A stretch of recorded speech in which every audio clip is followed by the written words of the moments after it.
جی جی محبوب برسب آپ کا سوال. جی خوش آمدید کہتے ہیں یہ بات. جی بولیے. جی ایک تو بات یہ ہے کہ بڑی عجیب بات آج آپ سے سنی، حقیقت جو آپ نے بیان کی کہ دنیا بھر کے ممالک میں یہ ہے کہ پارلیمنٹ قانون بناتی ہے، اور برطانیہ میں بھی ایسا ہی ہے کہ پارلیمنٹ قانون بناتی ہے، ججوں کا کام ہے صرف اس کی تشریح کرنا.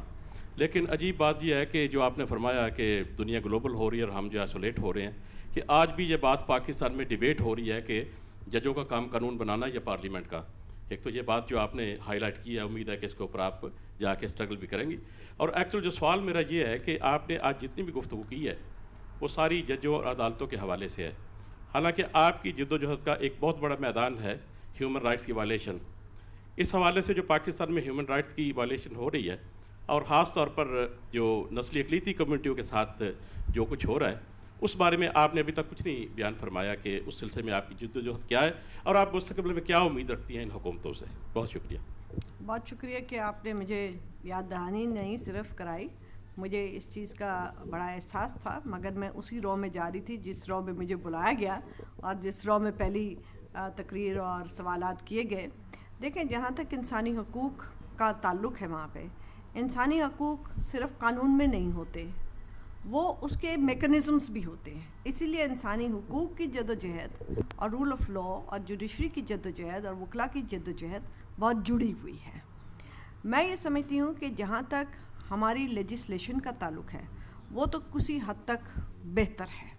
میں یہ نہیں کہہ رہی بہت بہتر ہے یا سب کچھ ٹھیک ہے.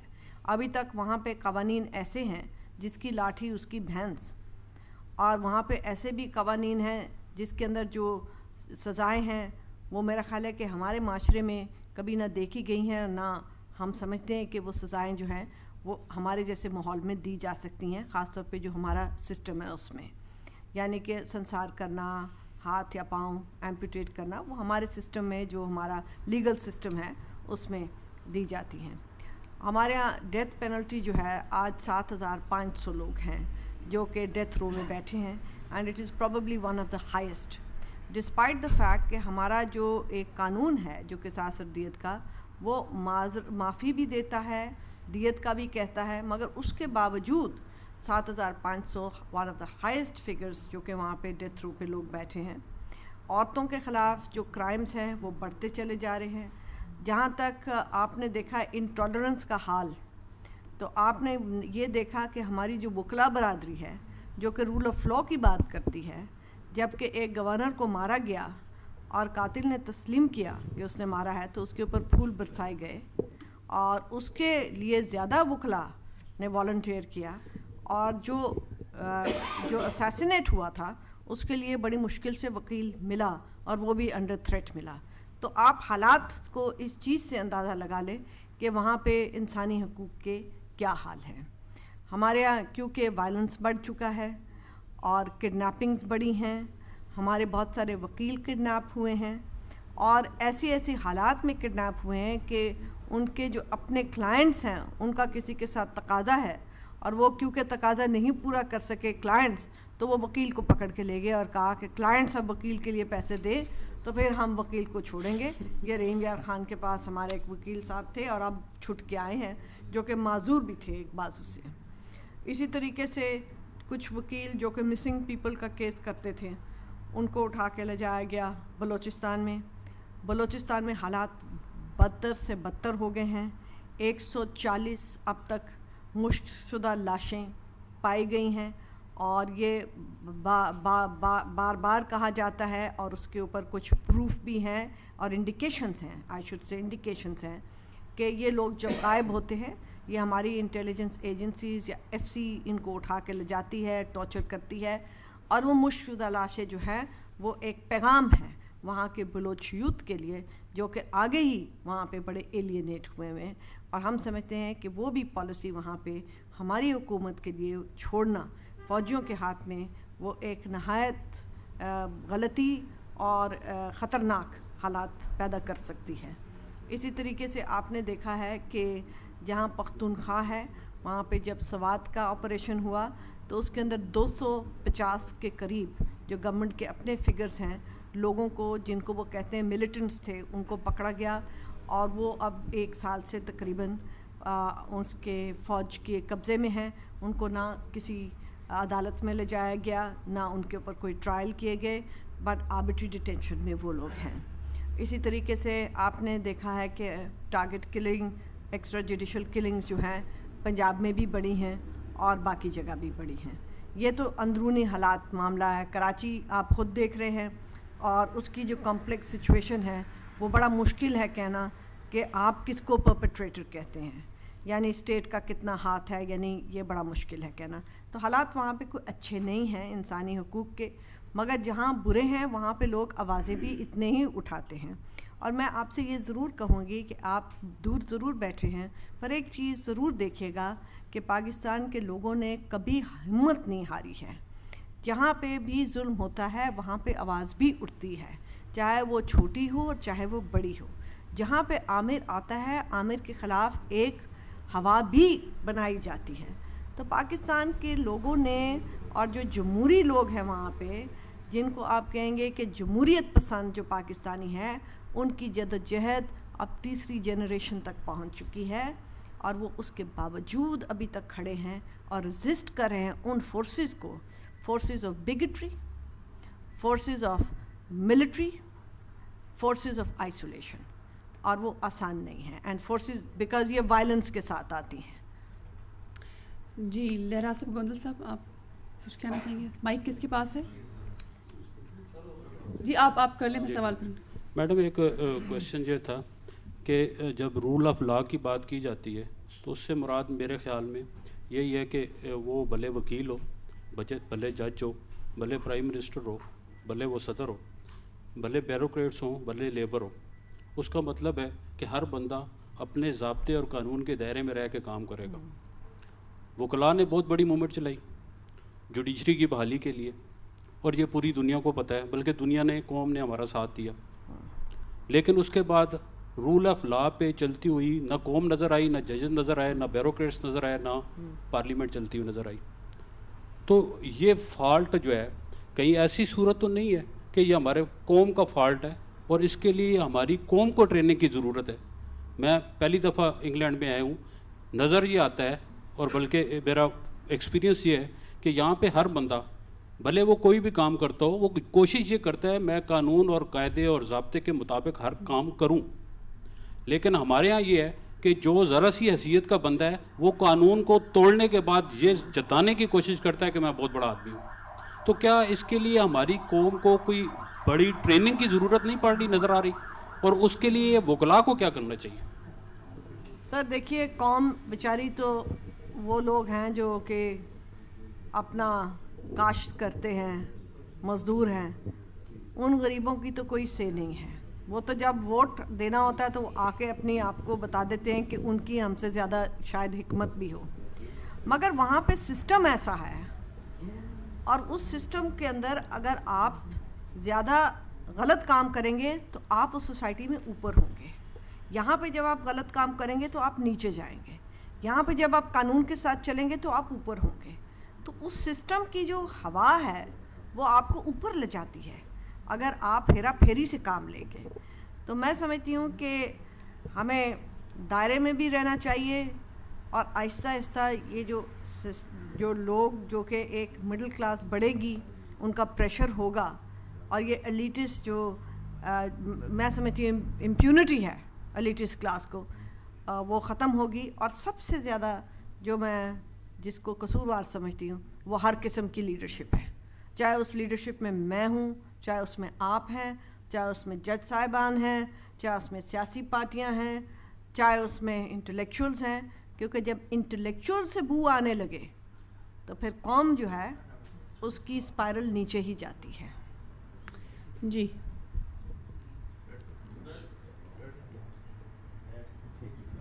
جی گوند صاحب, میں مائک تھوڑا سا آپ قریب لائیں پلیز, تھینک یو. محترمہ ہماری پاکستان کی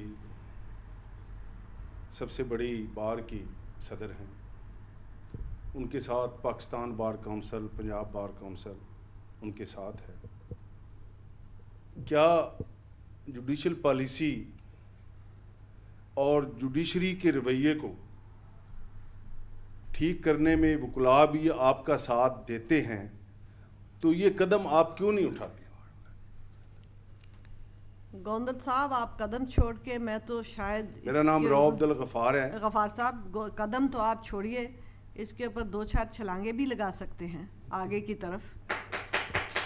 اور ہم آپ کے ساتھ، اور آپ سے میں عرض کروں کہ ہم نے یہ جوڈیشل پالیسی کے اوپر پورا سیمینار کیا جس میں جج صاحبان کو بلایا، ان کو بتایا کہ کیا اس میں غلطیاں ہیں، اس میں کئی چیزیں ٹھیک بھی کی ہیں.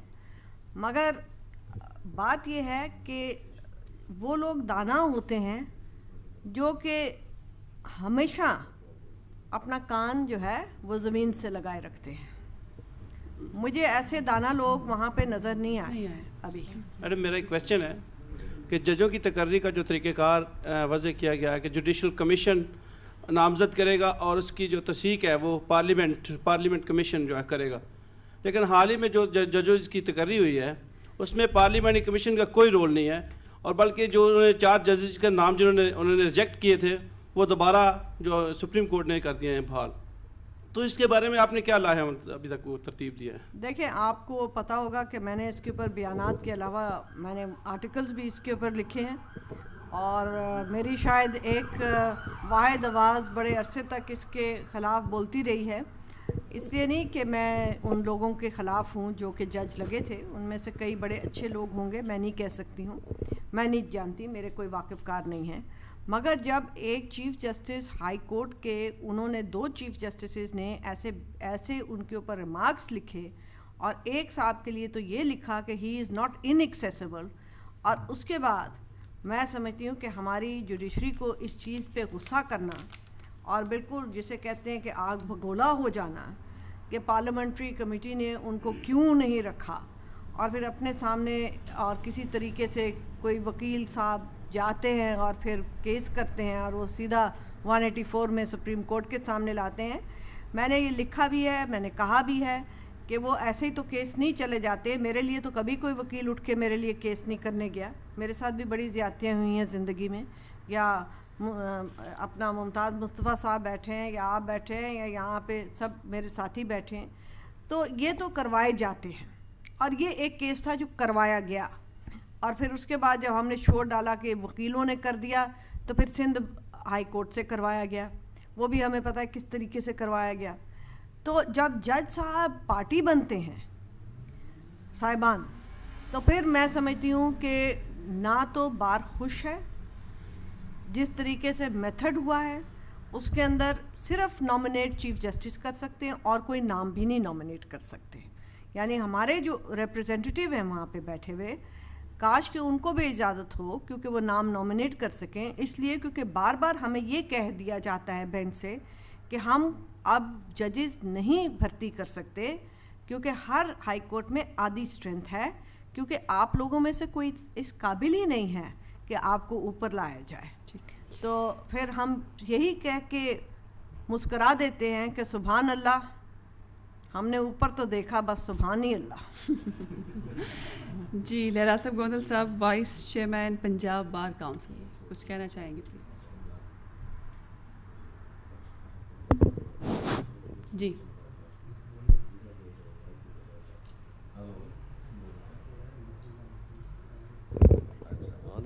جی ٹھیک ہے جی. سب سے پہلے تو میں انتہائی مشکور ہوں میڈم کا کہ انہوں نے یہاں آ کے ہمیں بھی جوائن کیا ہے اور موقع فراہم کیا ہے کہ ہماری یہ گیدرنگ یہاں پہ ہو گئی ہے. دوسری بات یہ ہے کہ جو باتیں ساری ہو رہی ہیں وہ ہے ہیومن رائٹس کی. جو بھی سسٹم ہے اس میں ہم سارے اسی سسٹم میں چلیں گے تو ایک نظام بنتا ہے، چاہے اس میں عدلیہ ہو، انتظامیہ ہو، عوام ہو، پولیٹیشن ہو. اس وقت جو میرے سمجھ میں جو بات آئی ہے وہ یہ ہے کہ کیا ہم جو موجودہ ایک نظام ہے ہمارا الیکشن کا جو سسٹم ہے، کیا اس کے ذریعے کوئی فیوچر میں ہمیں نظر آ رہا ہے کہ کوئی ہمیں ڈیموکریٹک، ریئل ڈیموکریٹک کوئی قیادت سامنے آئے گی ان فیوچر میں؟ اور کیا نہیں آئے گی تو یہ نظام کیسے بدلے گا؟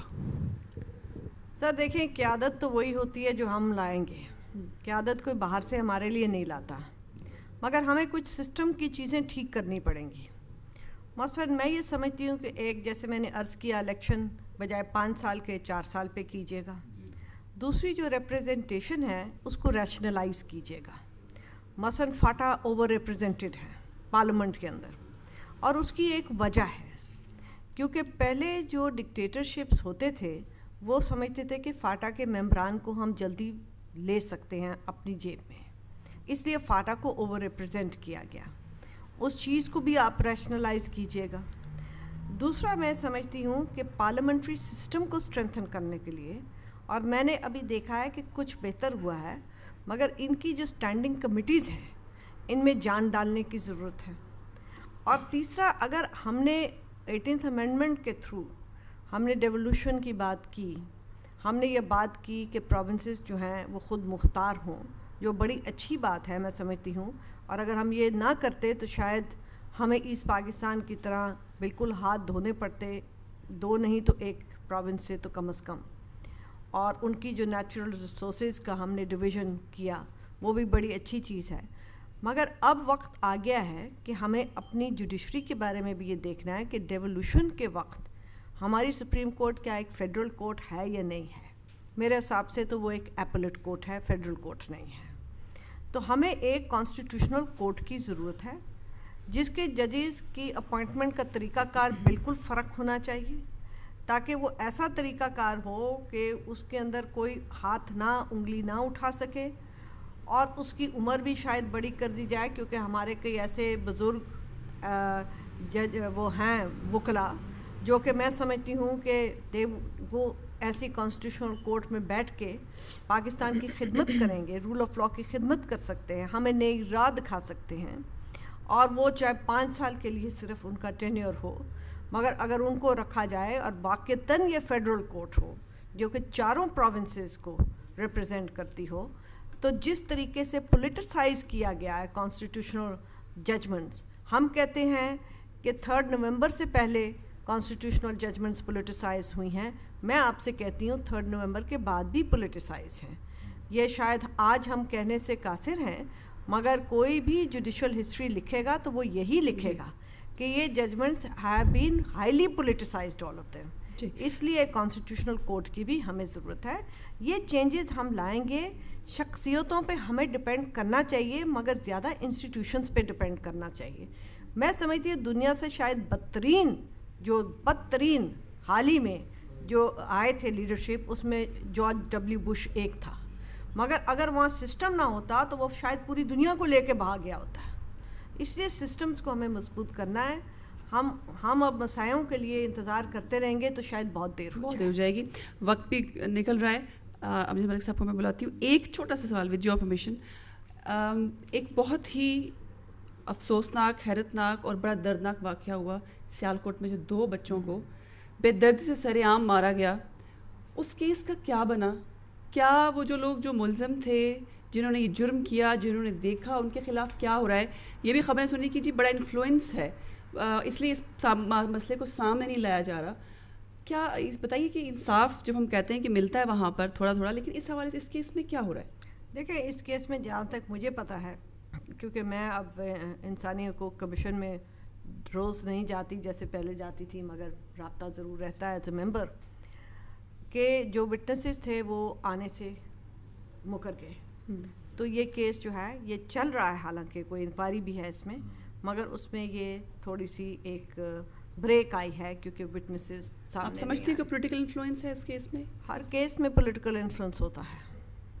کون سا کیس تو ہے اس کیس میں کس کا فائدہ ہے, یا کیوں پولیٹیکل انفلوئنس ہے؟ جب عام لوگ وہاں کھڑے تھے, ایسی کون سی بات ہے جس کو چھپایا جا رہا ہے, اس کو سامنے نہیں لایا جا رہا؟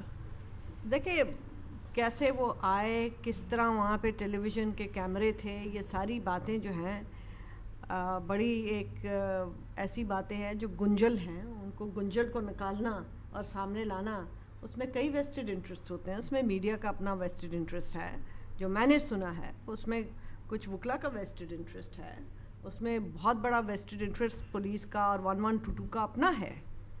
رائٹ جی. اب وقت جو ہے وہ پروگرام کا مجھے بتایا جا رہا ہے کہ بہت کم ہے, اور جیسے کہ ڈاکٹر صاحب نے شکریہ بھی ادا کیا, امجد ملک صاحب جو کہ چیئرپرسن ہیں ایسوسیشن آف پاکستانی لائرس کی, اور ہمیشہ وکلا جب تشریف لاتے ہیں پاکستان سے UK میں تو اس قسم کے پروگرامز جو ہیں ان کی وجہ سے ہوتے ہیں. تھینک یو ویری مچ امجد صاحب. اور میں شکریہ ادا کروں گی آسمہ جنگی صاحب, تھینک یو, آپ تشریف بھی لائیں. امجد ملک صاحب کو بلانا چاہوں گی کہ آپ اگر آئیں کچھ کہنا بھی چاہیں, اور میرے خیال میں کچھ ایوارڈز بھی ہیں جو ہمارے مہمانوں کو دیے جائیں گے. جی بسم اللہ الرحمن الرحیم. میڈم آسمہ جہانگیر, پیارے دوستوں, تمام بار ڈیلیگیشن جو پاکستان سے آیا ہے, میں آپ سب کا بیحد مشکور ہوں کہ آپ آج میری دعوت پہ دوبارہ آئے ہیں میڈم جی کو سننے, اور انہوں نے بڑی سیر حاصل گفتگو کی ہے. میں اس کو 3 حصوں میں تقسیم کروں گا. ایک democracy related rule of law and justice, دوسری لائر ٹو لائر کانٹیکٹ, تیسری ایک چیز جو مس ہوئی ہے وہ اوورسیز پاکستانیز ہے. تو میں چاہوں گا کہ اس تینوں کے اوپر بات کریں گے. میں سمجھتا ہوں کہ آپ سب دوستوں کو مبارکباد دی جانی چاہیے کہ جس چیز کا شبہ یا شائبہ تک نہیں تھا 9 مارچ کے بعد آپ نے وہ کر دکھایا ہے, اور یہ ہسٹری میں پہلی دفعہ ہے. قائد اعظم نے جو یہ ملک بنایا تھا اس میں 1 مین 1 ووٹ کا ایک اصول تھا, اور دوسرا لائرز کی بڑی کنٹریبیوشن تھی. وہ کہیں ماند پڑ گئی, کہیں راستے میں گم ہو گئی. آپ لوگوں نے وہ ریوائیو کی struggle. Hats of two you and I am impressed کہ آپ لوگوں نے وہ کام کر دکھایا. منزل وہ نہیں تھی لیکن وہ پروسیس تھا, راستہ تھا جس کے اوپر آپ نے بڑی جاں فشانی سے کام کرتے ہوئے جو جوڈیشری آپ نے ریسٹور کروائی. آگے بدقسمتی ہے کہ لایا عمل نہیں دیا جا سکا, اس کی کافی وجوہات ہیں, لیکن یہ آن گوئنگ سلسلہ ہے, چلتا رہنا چاہیے. رول آف لا کا پارٹ ہے کہ بیسک ڈیموکریسی جو ہے وہ جماعتیں چنک آؤٹ کریں لیڈرشپ, اور لیڈرشپ جو ہے آگے ٹیک اوور کریں. عدلیہ جو ہے وہ فیصلے جو ہے ڈور سٹیپ پہ ڈیولوشن کے ذریعے چھوٹی سطح پہ دیں, سول جج اور سیشن جج کی سطح پہ. اور لائرز جو ہیں وہ نان پولیٹیکل بار کا رول ادا کرتے ہوئے تطہیر میں بھی مدد دیں, اکاؤنٹیبلٹی میں بھی مدد دیں. Law enforcement agencies, election commission اور باقی جو انسٹیٹیوشنز ہیں وہ اپنا کردار ادا کریں, تب کہیں لیڈرشپ نکلے گی. ایک دم سے آپ چلتی لیڈرشپ کو سیک کر کے نئی لیڈرشپ کبھی بھی پیدا نہیں کر سکیں گے. اور میرے خیال میں یہی ایک پروسیس ہے آن گوئنگ. بالکل ٹھیک ہے اگر 4 سال کے بعد اگر وہ پروسیس ریوائیو ہوتا رہے تو 4-5 الیکشنز کے بعد آپ کو لیڈرشپ میسر آ جائے گی. جوڈیشری کے اوپر بات ہوئی ہے.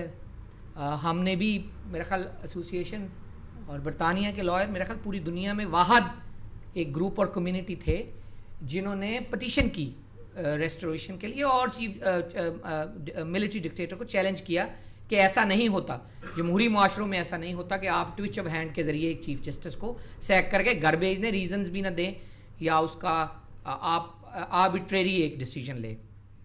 وہ جو مدد یا وہ اسسٹنس لائر کی تھی وہ کاز آن پرنسپل تھا, وہ کاز آن پرسنل انڈیویجول نہیں تھا, آن پرنسپل تھا.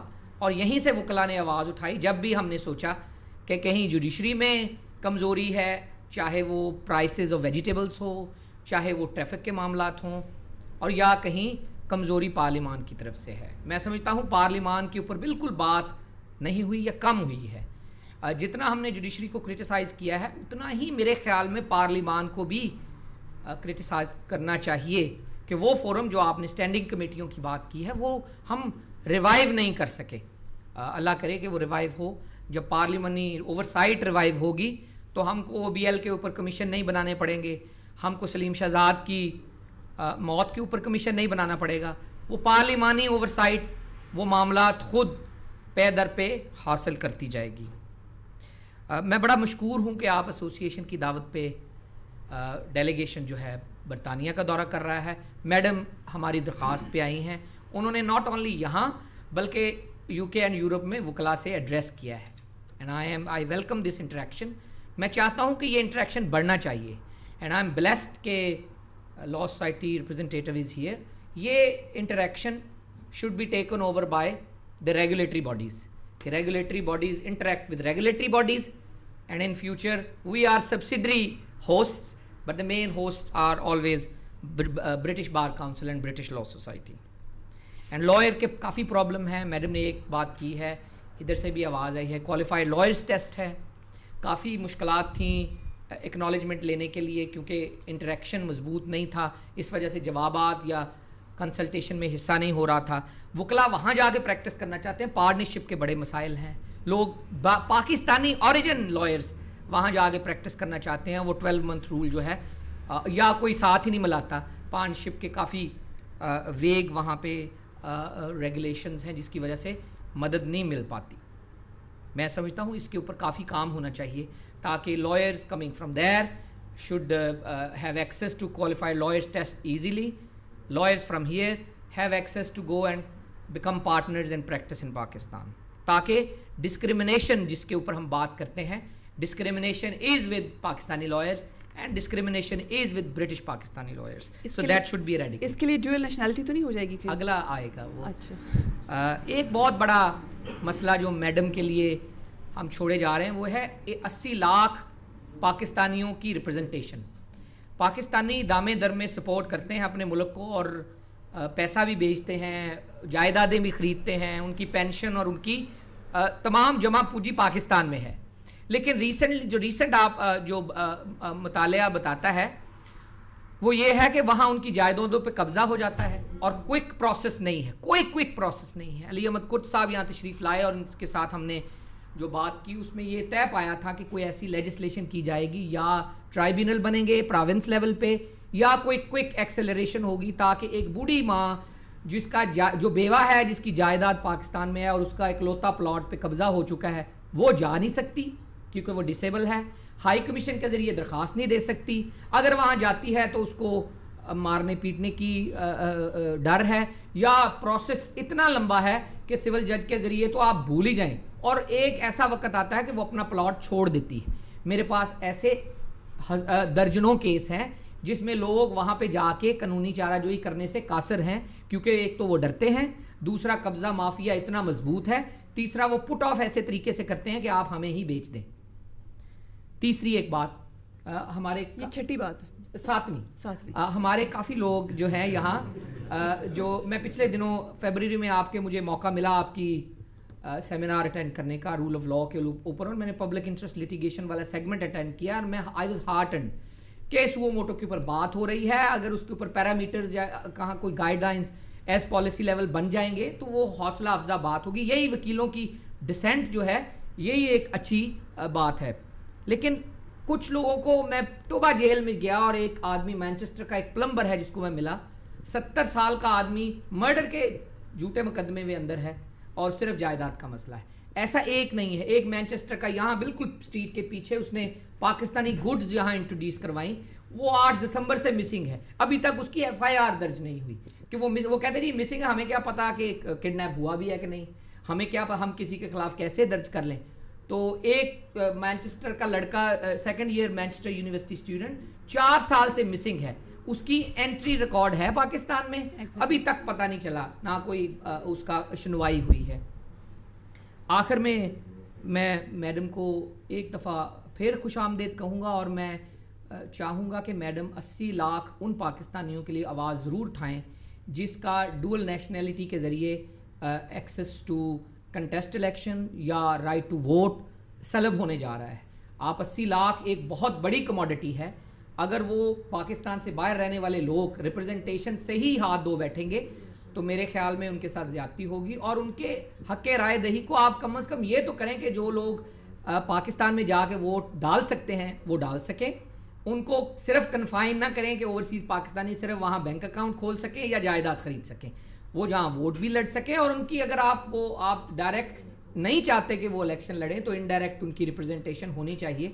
آپ کی پارلیمنٹ میں عورتوں کی, ایتھنک منورٹیز کی اور دوسرے طبقات کی نمائندگی دی گئی ہے, تو میرے خیال میں ایک وقت آ گیا ہے کہ اوورسیز پاکستانیوں کی بھی نمائندگی. میں بہت شکر گزار ہوں and thank you for giving me opportunity. جی امجد ملک, اور انہوں نے بڑا اچھا پوائنٹ جو ظاہر ریز کرنا چاہیے تھا ڈیول نیشنلٹی کا, جو کہ اب آلموسٹ جو ہے وہ بن چکا ہے پاکستان میں ایک قاعدہ قانون. تو میرے خیال میں ان کو اب پاکستانی گورنمنٹ کو یہ فیصلہ کرنا چاہیے کہ میجورٹی آف ان کے جو منسٹرس کے پورٹ فولیو جو لوگ ہولڈ کرتے ہیں ان کے پاس 2 پاسپورٹ ہیں, ڈیول نیشنلٹی, اس حوالے سے کیا کریں گے, یہ ایک سوال ہے. لیکن میں اب بلانا چاہوں گی دوبارہ سے چیئرمین ڈی ایم ڈیجیٹل ٹیلی ویژن ڈاکٹر صاحب کو, تاکہ کنکلوڈ بھی کریں پروگرام اور ورڈ آف تھینکس جو ہے وہ کہیں.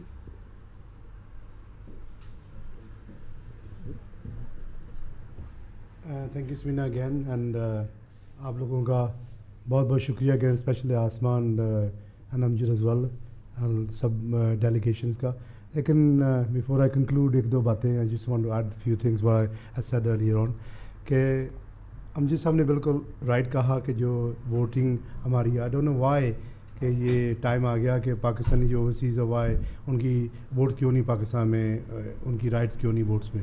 دس is outrageous and I think this is a very biased decision کہ ان کو پتہ چل گیا ابھی جو present MNAs M P As ہیں کہ overseas Pakistanis are basically a force of themselves, تو وہ آنا چاہتے ہیں پاکستان کے, تو see Pakistan is better, and ان کے پاس بڑی بڑی میڈیا ہے and they are very very concern اس پہ. تو we should not never let this happen again کہ ایسے پہلے ہمارے جو برٹش لائرز ہیں, Pakistani lawyers are, we already stopped them as well. Now the Pakistani other people are being stopped as well, the ordinary citizen, the right to vote or right to stand for election. یہ کیا system آپ کا, کیسے آپ لوگ ہیں, کیسے ایسے ہونا نہیں چاہیے کبھی بھی. You should protest against this. Parliament is there to represent people, not to, I mean, I can see the Interior Minister has a dual nationality. I've seen many people, I know personally who has no, because they sought asylum here many years ago, and many of them hold dual nationality. So why are they in the offices now? They should be also removed if that's the case, if that is going to be the case. دوسری بات وہ ہم جس said as well, I'll extend that a little bit, کہ why can't we have the British lawyers, Pakistani British lawyers being appointed in judicial offices there? I cannot see why they can't, because there are many countries here who basically in the Commonwealth who would love to appoint British lawyers as the judges, and many Caribbean countries they still do that. Why can't we? They have Pakistani people who are very highly qualified here, eminent solicitors, barristers, who can basically perform a good duty and very professionally. ایک یہ بات ہے, تو that should be taken on board as well. آپ وہاں یہ changes لے کے آئیں وہاں جا کے چیزیں, کچھ changes, it's a must that we must do this. باقی رہ گئی رول آف لا کی Pakistan, we always complaining by rule of law, but I hope that something is done soon, کہ Pakistan is a very troubled area, very area. You can blame media میں, I think media is the only what you call institute which basically been training all Pakistanis. اگر آپ media نہ ہوتی آپ یہ اپنے chief justice کو وہاں نہ آج دیکھتے. اگر آپ I believe the law is a pillar of democracy, اس میں کوئی شک نہیں ہے. اور ہمارے the great 3 law givers in the universe was Musa alayhi salam, Isa and Muhammad. Everybody knows that. So we should follow their footsteps. That's also a good example of being lawyers themselves there, who's giving Allah's law, God's law to you as well. تو یہ تو چند باتیں ہوں گی.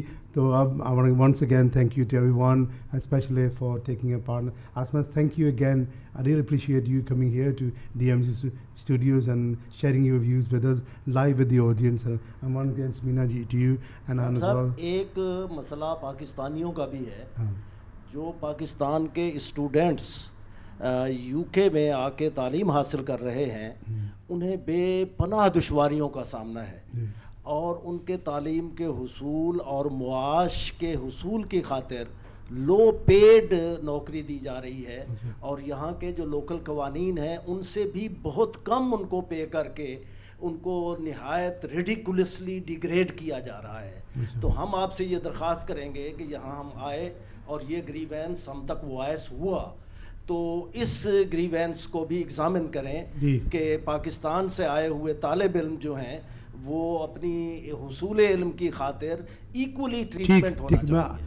I've already written a letter to Nick Clegg and the Prime Minister regarding the students being detained at the airport.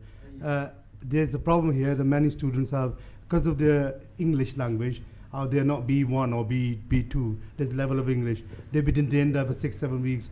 I've already made various complaints about this issue. So we are taking this matter on board, and I can't do anything about the wages. There is a set legislation in the UK where that you have to pay a minimum wage. If somebody is breaking the law, they should be reported. That's all I can say on that. But the other hand, where people there are grievances from the students. Obviously, there are grievances from the students. There's a problem with employment in this UK as well at the moment, but we don't have enough jobs here as well for our local people. So students may be not able to get jobs here as well. There's another issue, the students being detained and all that. That's a big issue. That should not be detained because there's no way in the world,